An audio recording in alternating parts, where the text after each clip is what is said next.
Welcome into the Warchant.com basketball report. This is Ira Schoffel, managing editor of Warchant.com, along with a name you recognize and a face you probably recognize, Adrian Crawford, a longtime Florida State analyst with us at Warchant.com, former shooting guard for the Seminoles back in the late 1990s, early 2000s. Also operates Game Speed Basketball, a youth basketball training, well, not just youth, a basketball training facility here in town where they give great advice and lessons to aspiring basketball players. Thanks for joining us again, Adrian. Glad to be here. We picked a good time to have our first episode of 2017. We've been trying to get this going a little bit earlier, but this is obviously Florida State this week, has 2 top 25 wins already. They beat Virginia Tech over the weekend, who was number 21 in the country. Then they come home in a huge win Tuesday night against Duke. Duke is number 7 in the country. Florida State was number 9. A game where Florida State actually was a slight favorite in that game, which says a lot about how far Florida State has come. Adrian, just talk about the environment that night. You played in that arena. You've been to that arena countless times for big games, and we've seen some great atmospheres. But how special was that night? It was incredible. I mean, it really was. I mean, just seeing a sellout crowd being there, and then also with it being a sellout crowd, being able to just see how just the atmosphere and environment, people buying in among like the Seminole faithful, and just kind of seeing just the buzz that's happening here in town. It was an incredible situation.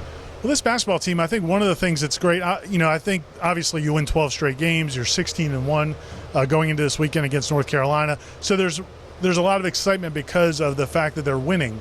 But more than that, I think one of the things that people really like about this team is the chemistry in this team, the fact that they seem to play for each other, to each other. You don't see guys kind of doing their own thing.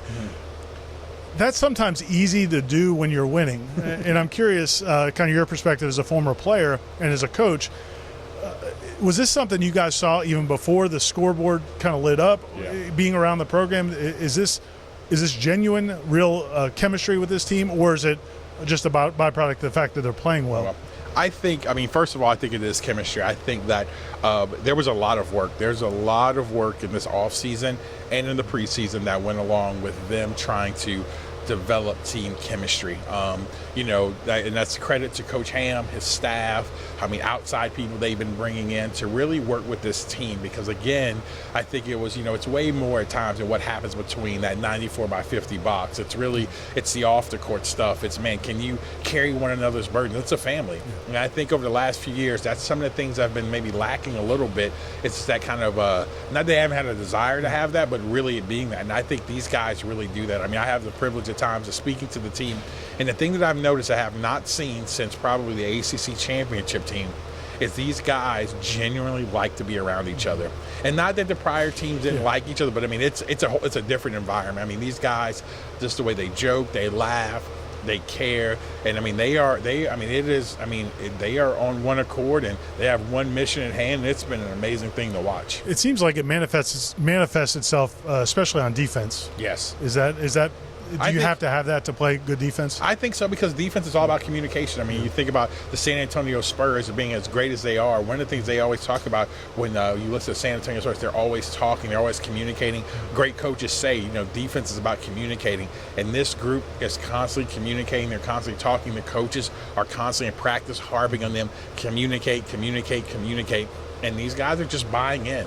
And I think every game they win, they buy in more. Because that's the thing that winning does, is that you can have ideals when you walk into it, but when you start winning and seeing success for what you're doing, fruits of your labor, you buy in more and more. And this is what these guys are doing. One of the other special things about this team, and obviously there's a lot of star talent, Dwayne Bacon and Jonathan Isaac and XRM and those guys. But I think the Boom Squad, the Boom Squad, the backups, the second team guys, they call themselves the Boom Squad. That group, that depth, obviously we saw it against Duke where Duke was worn out in that game. But to me it seems it's not just the numbers. It's not just the fact that 12 guys are playing.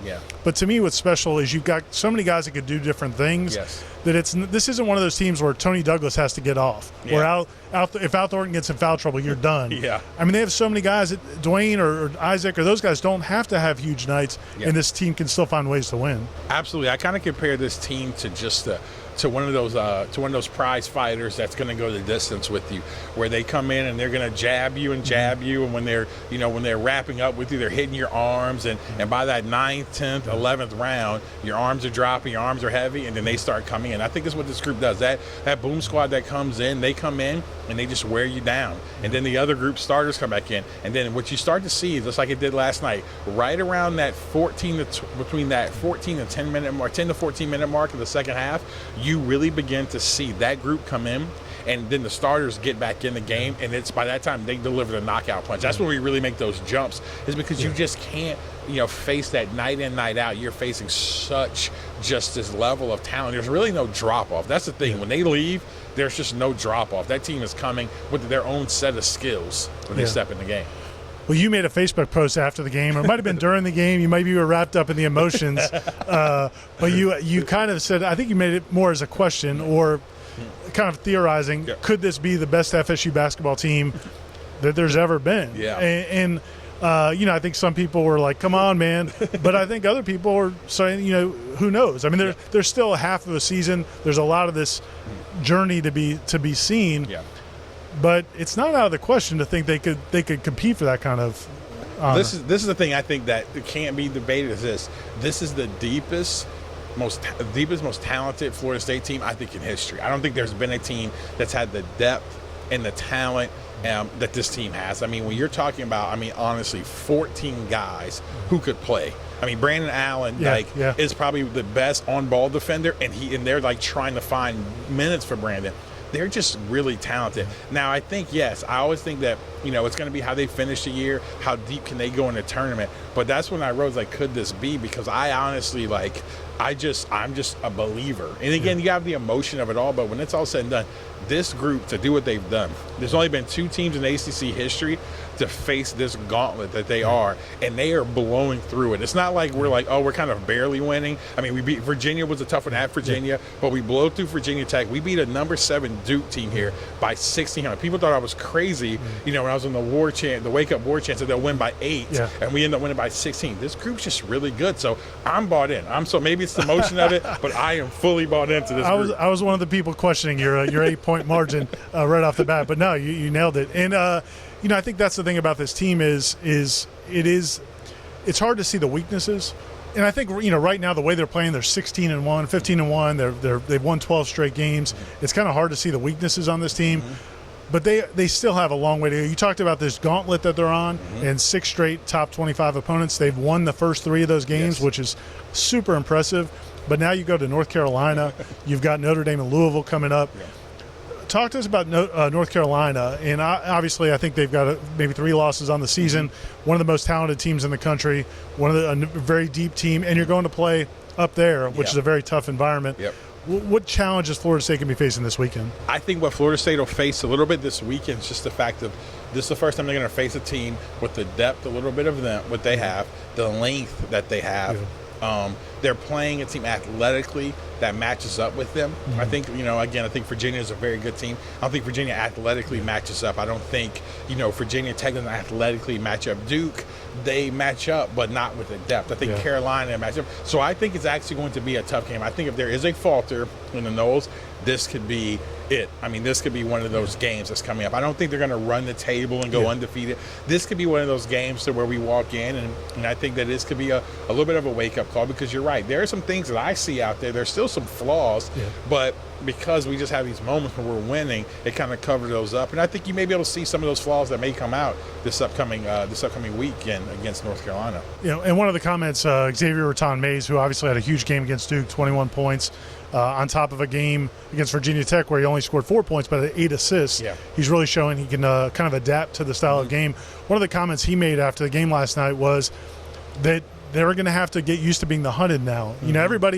People knew Florida State was a nice team. They knew you had Dwayne Bacon, you had Jonathan Isaac, you knew there was a lot of talent there.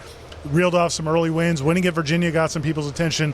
When you do to Duke what they did to Duke earlier this week, they've got everybody's attention now, and now that kind of changes the dynamic a little bit. Does it have to change how FSU approaches games, or do they just need to keep doing what they're doing? I think they need to continue to keep doing what they're doing, but I do think there's a little bit of a mindset shift that comes, because when they step to the game, but when they step into the games, people are coming to just hit them right in the mouth from the beginning. But what's been shocking about this group is even if that first unit that comes in, then the boom squad comes after that, it's kind of like the first unit may get hit in the mouth, but that second unit comes in with Angola Rodas, with CJ Walker, with Trent Forrest, then you bring in the Jacquez Smith, the Phil Kofers. Those guys are just they come in and they're ready to go. And so I think they got to keep approaching it the way they do. And I think that each unit has to do their job. So sometimes if the first unit falters, second unit has to do its job. If the second unit may have faltered a little bit, the first unit has to do its job. If they can keep approaching this way, I think they'll be all right.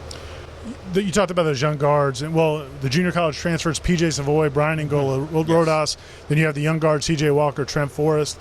Has anybody really surprised you so far from what we've seen so far? I mean, I know you were high on this team coming into the season.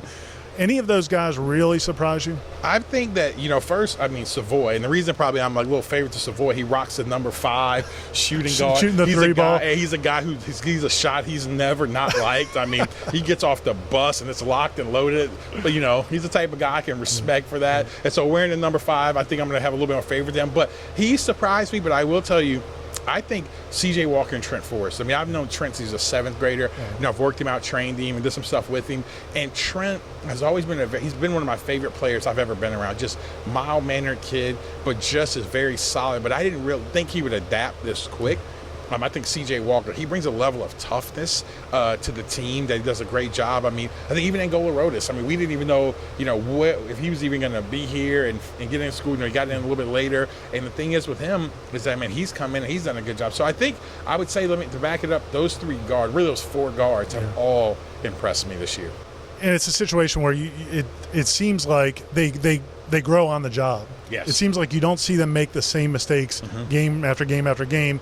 They'll have mistakes. They'll have foibles, but they've seemed to come through it. Last thing I want to touch on before we wrap it up is talking about playing at North Carolina in that crowd. And I know it's probably, back in the day, Sam Cassell had the joke about the wine and cheese crowd. Yeah. But there's a lot of people there. It's a tough environment. Where does it rank in terms of environments in the ACC?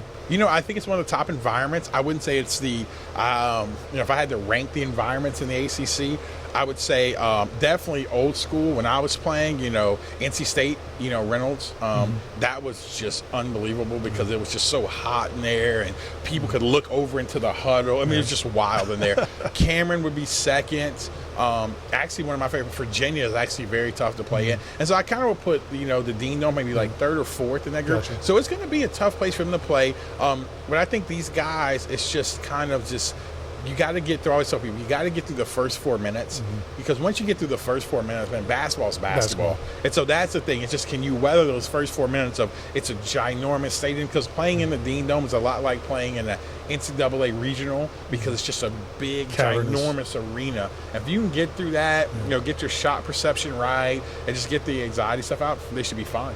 Awesome. Well, thanks again, Adrian, so much for your time. We appreciate you. As he mentioned before, he's come on our Wake Up Warchant radio show that you can listen to on the website, warchant.com, or on our podcasts with iTunes or different podcast sites, as well as on 97.9 FM ESPN Tallahassee. So we appreciate your expert analysis as always, man. And we'll be doing more of these as the season goes on. FSU is going to Carolina this weekend. We'll have complete coverage at warchant.com, and we'll talk to you next time.